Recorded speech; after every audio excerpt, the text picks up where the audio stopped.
Do you think of yourself as logical? Is it a trait that you are particularly proud of? Something that you think is positive? Definitely something that I have been proud of and tried to work hard at being. However, lately I've tried to consider what it might be the opposite of. And then I was introduced to the concept of intellectualizing and wondered if being logical was also possibly just another frame of intellectualizing. And that perhaps the opposite of all of that is feeling, which I do see as something important that sometimes we don't do enough of. That is what we're going to explore today. I'm glad you're here for the conversation. Welcome to The Grit Show, where our focus is growth on purpose. I'm your host, Shawna Rodrigues, and I'm honored to be part of this community as we journey together with our grit intact to learn more about how to thrive and how to get the most out of life. It means a lot that you are here today. As you listen, I encourage you to think of who may appreciate the tidbits of knowledge we are sharing and to take a moment to pass this along to them.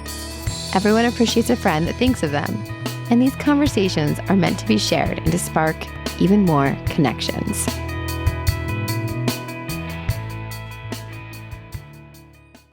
I was supposed to have this episode done possibly a month ago, at least a month ago. I'm supposed to be on leave. I'm supposed to be taking care of myself, getting ready for surgeries, prioritizing my health. The logical thing was to make a plan regarding when things would be recorded, when they would be done, when I'd turn them in, get ahead of schedule, get it done. It's very, very logical. However, my body, my mind, everything else wasn't necessarily going along with logical. How many times have you made a very logical, very good plan and found yourself not able to stick with it as you had hoped? I have been so even-keeled and logical about dealing with breast cancer. Very good at putting things in perspective and making plans. Intellectualizing. Being logical. It is a trait we aspire to, right? We want to be logical. As a woman, one of the worst things you can be accused of is being emotional. Especially if you are a professional and trying to make your way in that world. You're constantly trying to be as logical as possible. And it's interesting because if you've been around, you know, I have a master's degree in social work that had a clinical focus. I've done therapy with small children. I've worked with families. And interestingly, my forte has never been experiencing emotions or expressing my feelings. Isn't that funny? I loved working with children, helping them take those strides that perhaps I was never given the opportunity to be good at, giving them that space and that place to identify emotions, feel emotions, work through emotions, working with parents about giving their kids the space that it was okay for them to have strong emotions and giving them the skills to navigate them, but fully experience them. To see them as a tunnel you had to go through instead of something you got stuck on or something you pushed down and buried. And yet I was so far down the track that I don't even realize sometimes when I am pushing down those emotions. I think most of my doctor's appointments, they were very surprised that I never shed a tear and I navigated them so smoothly and logically and asked questions. That's what I do. I ask a lot of questions. It helps with being logical. So when it comes to having obstacles in my life, I tend to go to my head, not to my heart, not to my body. It was possibly part of the reason why it took me so long to find the love of my life, right? Because that's not always governed strongly by logic and intellectualizing. I really enjoyed a post that I saw recently on social media. There was somebody talking about intellectualizing instead of feeling and the differences between the two. And the need for us to feel things. I actually recorded an episode for the additional subscription portion of this podcast that is about my journey with cancer, being honest. And in that episode, I talked a lot about feeling and meaning to feel some things and having bad days and having hard days. So this is almost the companion episode of talking about being logical and intellectualizing instead of feeling and experiencing, and how those things come together. And some things you need to feel and let yourself make decisions in a different way. And luckily, I have a lot of people in my life that handle things differently, and I get to see how they handle it and how that influence sometimes, which is so helpful, because my default is to be logical and intellectualize. And perhaps that's something that you deal with as well. And one of those symptoms or signs of that might be that you're very close to having your time off and you can't believe all the things you haven't gotten done, even though you thought you planned so well. And it was because you were doing it all with logic and intellectualizing. And even though you thought you were planning for you needing space, you had no idea how much space you'd need, because this is not something you've ever dealt with before. And you had no concept for how much you would need to be able to feel things and how much your ability to complete things would be stalled out by the overwhelm, and how a doctor's appointment at 2 p.m. would wipe out your entire day because of how exhausting and overwhelming they might be. And that a task that seemed very, very achievable of recording introductions for re-release of episodes and recording a handful of episodes would be very simple. It's 2 days worth of work and you had a month and a half to accomplish it. Should be no problem at all. And yet it was just something that wasn't getting done because there were so many other things that you were having a hard time getting done, so many other things to try and process. It's been surprising how hard it has been to get things done, because I was trying to logic it all. I was trying to Tetris it all into what I should be able to do and what made sense. And this stuff isn't just logic and intellectualizable. Is that a word? Intellectualizable. I'm curious what this can turn out to be in the transcript. It's beyond that.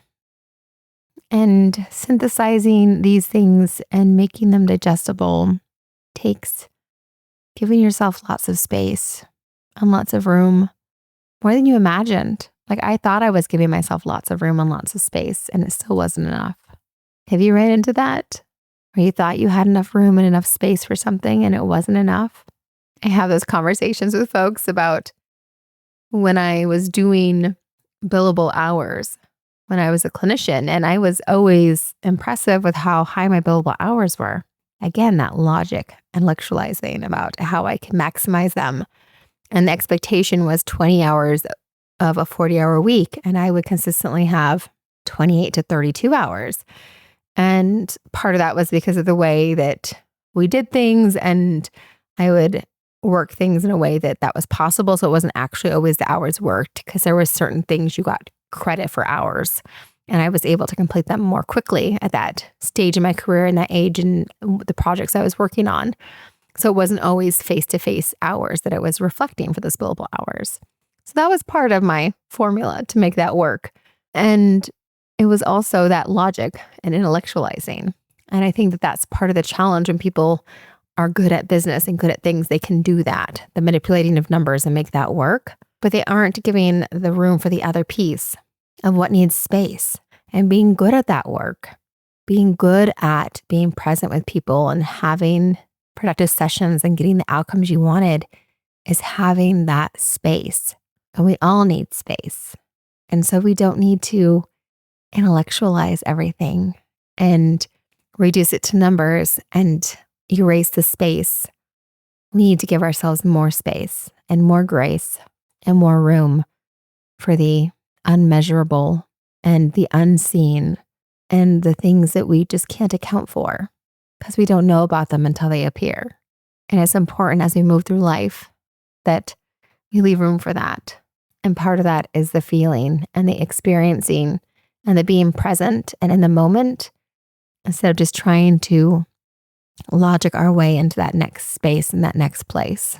So that's what I'm hoping for you and for me, is the ability to have more of that space. And we get there by giving ourselves grace when we don't make room for it and find ourselves needing it, that we can carve it out and ease into it. And I feel like that's helpful. And it can be a hard lesson when we haven't given ourselves room and we're requiring it. We need it. It can be a little harder for us because then it is harder to breathe and harder to enjoy it versus when we've made room for it. And I know in the time after my surgery, I've made room for it. And I'm sure I've made mention that I've needed to keep in mind that I've been fighting cancer and healing myself since before they even told me it was there.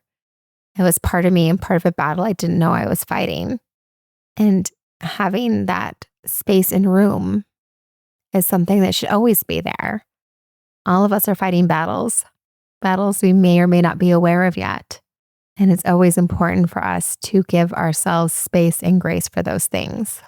And then if we're doing too much logic and too much intellectualizing, instead of feeling and leaving room for feeling and experiencing, that can stifle us and can drown that out a little bit.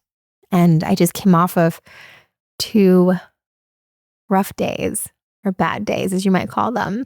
And it's interesting because today should have been a really bad day with some of the things that came at me in the whirlwind of medical stuff that was happening. And interestingly, those 2 soft days helped prepare me for today. I feel like that having 2 days where I was allowing myself to feel emotions and figure out where I was at and what I was going through made it easier to step in today because I processed those emotions and cleared the slate a little bit and let myself feel those things, because you need to feel things. You need to tap into what it is you're feeling, whether it's loss or anger or fear or anxiety. Whatever it is, you need to give your space to feel that. And that's why there's such valuable practices of things like we had Dawson Church talking about doing things like meditation and EFT and different practices that help you like tap into your body and tap into that feeling so that you're tapping into that somatic piece of things and not just staying in your head. Because so much of our world and our society, especially if you live in the States, if you live in the United States, is that logic, being in your head and not in your body and not feeling and experiencing things. And what happens when you intellectualize and you let logic rule and get stuck in your head and don't give space for other things? You get cut off. And that's definitely what I've been experiencing. And that symptom for me was me thinking I could do so much more than I could, me expecting to do so much more than I could. So when you feel yourself pushed up against that wall of all the expectations, maybe you have been expecting too much and logicking a little too much and intellectualizing a little too much. And it's time to settle into your body and start feeling things and pay attention to that side. So I'll link to that episode with the Dawson Church. He has such a way about him and a way of talking about things. It was so delightful, and give you an opportunity to listen to his take on things because he's much more experienced and schooled in it than I am. I'm still learning and stumbling along the way and expecting too much of myself and not being in the moment enough and constantly learning how to let go of more, letting go of things I didn't even know I could let go of. So thank you for being on this journey with me. I appreciate you. And I'm glad you're here. Thank you for showing up today.